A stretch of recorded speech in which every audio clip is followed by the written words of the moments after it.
Hi guys, good morning! So today is Wednesday. I'm just really happy that we are already in our 10th day ng daily vlog natin. Share ko yung morning routine ko sa inyo. By the way, ka-clarify ko lang, since nakakabasa ako ng mga comment, na ginagawa ko daw tactic yung pagpapasexy para makakuha ng mga student. Hindi po. Kasi guys, eto, kaya ako laging naka-sports bra tuwing umaga. Lagi ako naka-sports bra. Ayan. Kasi po, pagising ko, nagbibihis na ako agad ng pang-workout ko. Para diretso na agad ako sa workout. So, hindi po ako nag-video para magpa-sexy, para makakuha ng mga estudyante at ng mga viewers. Okay? Hindi po ganun. Sakto lang talaga na every morning, naka-sports bra na ako kasi nga, nag-gym po ako tuwing umaga. Okay? So, total, since napansin nyo na rin naman tong aking workout clothes, ayan, share ko na lang din sa inyo na na-order ko to from TikTok. Sobrang ganda niya. Sobrang ganda ng quality. Ayan, meron siyang doble. Ayan, diba? Sobrang ganda ng quality niya. Sobrang lambot niya. And ang ganda rin ng sports bra. Talagang mapoprotektahan niya yung ano mo. So, ang ganda niya, guys. Ayan. So, pwede niyo orderin din to sa sa TikTok shop. Kasi, nung last time, nag-shopping kami ni Hergie sa Decathlon. So, naghahanap ako ng mga sportswear ko. Tapos, wala, hindi siya baba ng 1,000, syempre. Kahit naman pumunta ka ng Nike or Adidas. Sabi ko kay Hergie, sige, ikaw na lang mag-shopping. Ako sa TikTok na lang mag-shopping. Kasi, yung quality sobrang ganda. And sobrang mura pa. Yun lang, share ko lang. Today, I just wanted to celebrate with you guys because finally, nakapag-ROI na tayo from the account. From the account na I've been showing you sa FX book natin. So right now, ito yung FX book natin. And as you can see, ayan, deposit tayo dito ng $2,000.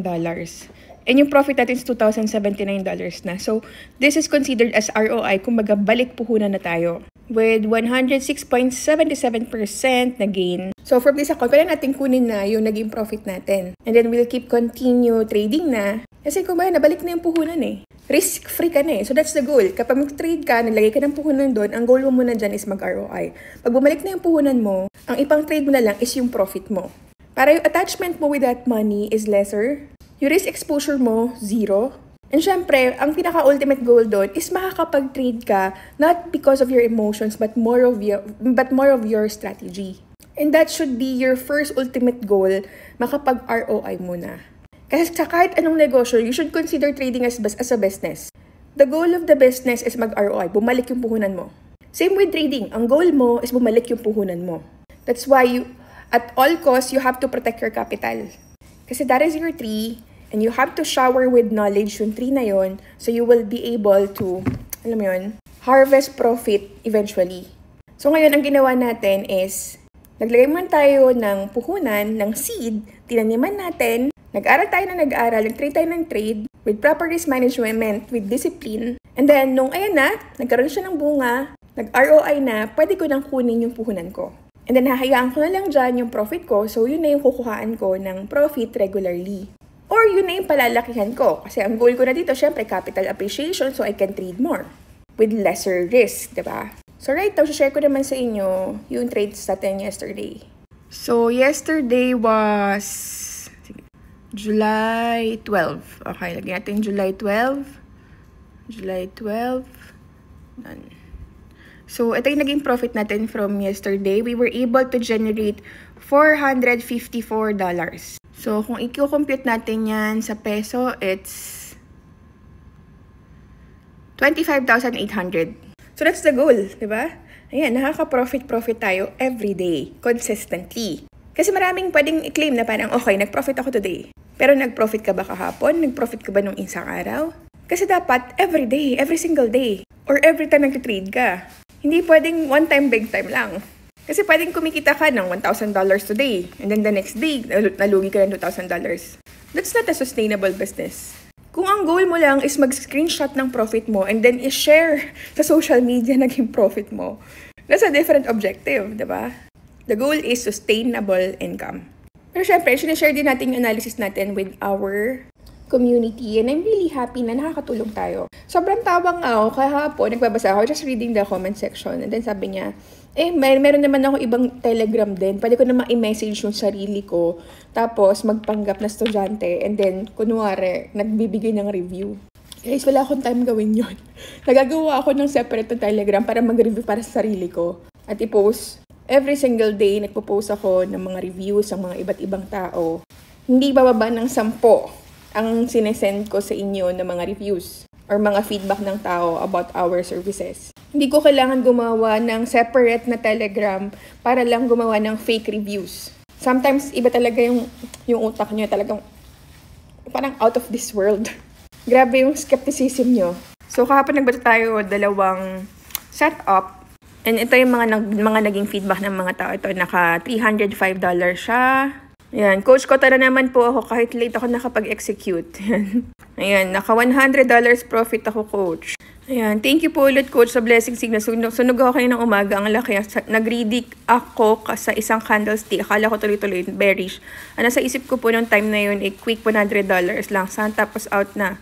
Ayan, grabe Miss Lady, ang galing niyo po talaga. Tanggap ko na kanina natalo. Trust the process talaga. What a comeback. TP4 hit. Thank you for the accurate signals. Muntik kanina ma-hit stop loss pero the trade went well. Learning na ako bit by bit sa signals and sa guide niyo before, during, and after trades. More power. Ayan. Thank you so much, Coach Lady. Ayan, kumita siya ng $234. Ito naman, kumita siya ng $8. I've been following you after mag-join sa Econ, but it was too late nung nakilala kita. Sana ikaw na lang naging coach ko. May pag-compare. Ayan, ito. Kumita siya ng $42, diba? Ito, $12.5.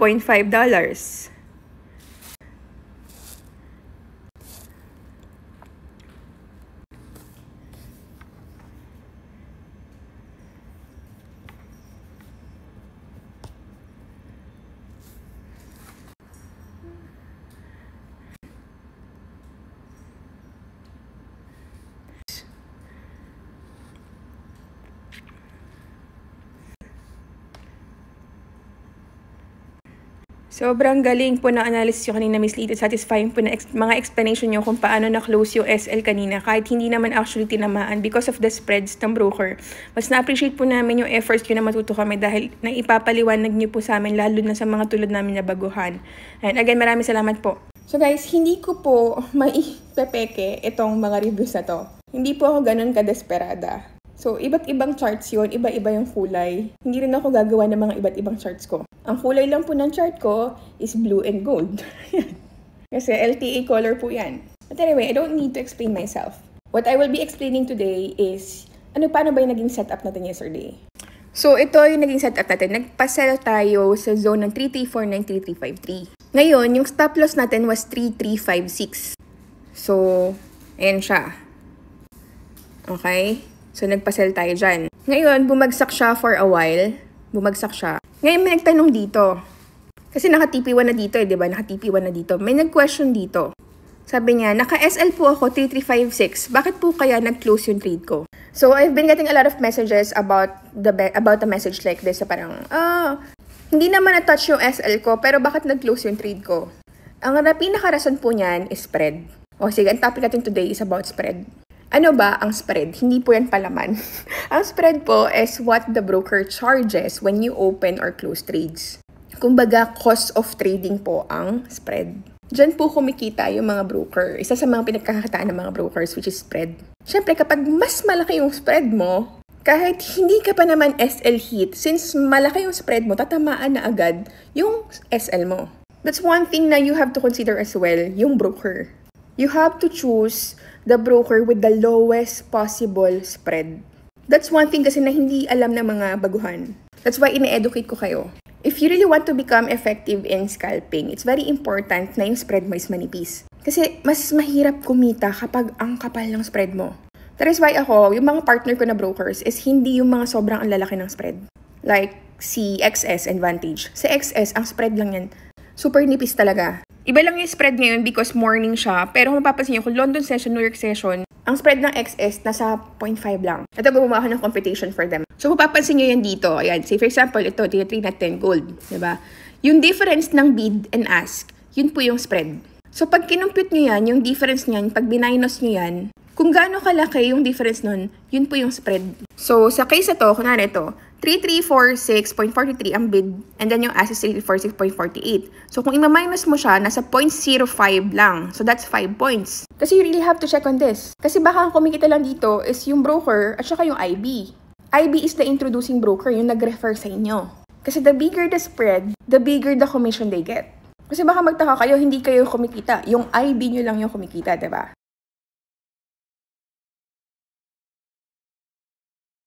Ito, I'll give you an awareness. Sa industriya ng trading, merong mga coaches, mentors, na syempre may puso talaga na magturo in trading. And the way the broker compensates those people who are introducing clients or traders to that broker is they share the spread. So say for example, that broker is earning, say for example, $50 for every lot that you trade. Now, if you are the introducing broker or the IB, you will be getting a portion from that spread. So yung coach nyo, yung mentors nyo, makakakuha sila dun. Kasi that's how the brokers compensate them.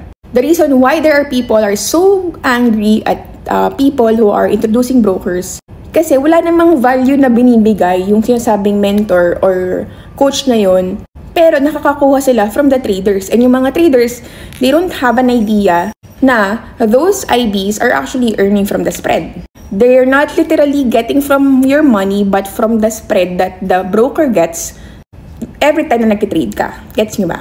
That's why, right now, ang pinaka-ultimate key for your profitability is to become wise and aware. Aware na ang spread could actually compromise your profit.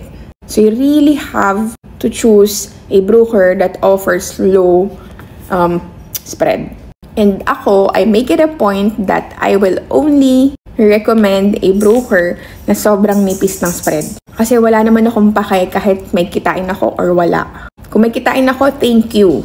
Kung wala, okay lang din. Kasi yung ginagamit kong broker, ang spread niya lang po is 0.05. So how would you expect na makikita pa ako from there? So bumabawi na lang talaga ako sa volume. But then again, if you are an IB, you have to use the money that you're getting from the broker to support your students, your clients. So kumbaga, pwede mo silang suportahan through, yan, kunwari, pwede kayong mag-coffee, and then may coffee nyo, pagtuturuan mo siya.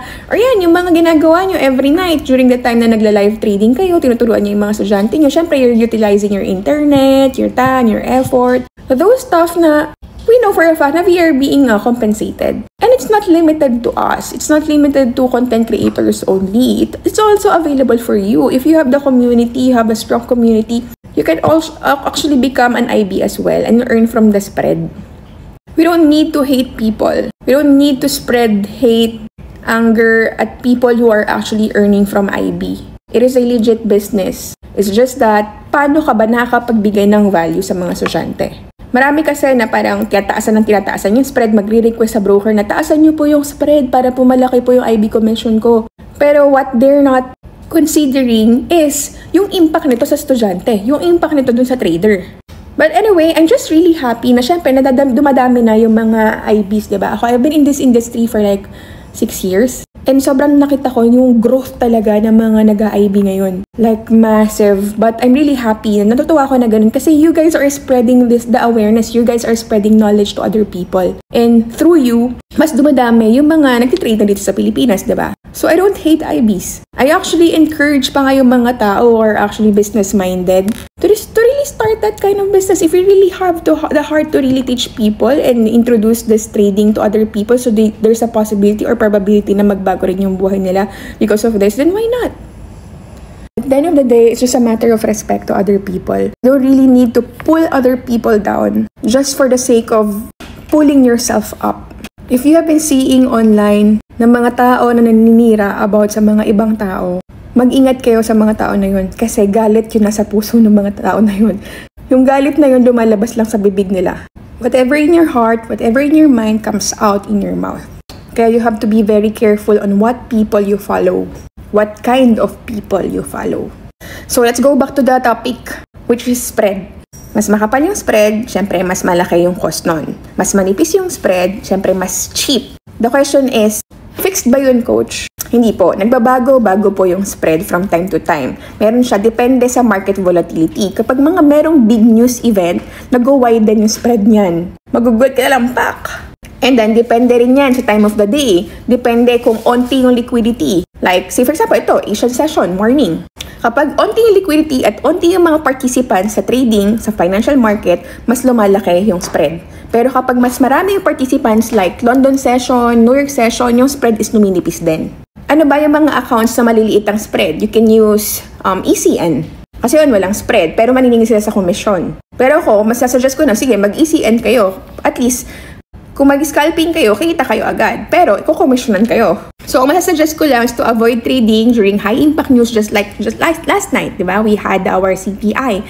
Like, almost 200 pips yung ginalaw nun. Imagine niyo yung forecast was favorable with US dollar. Pero, umakyat yung gold, di ba?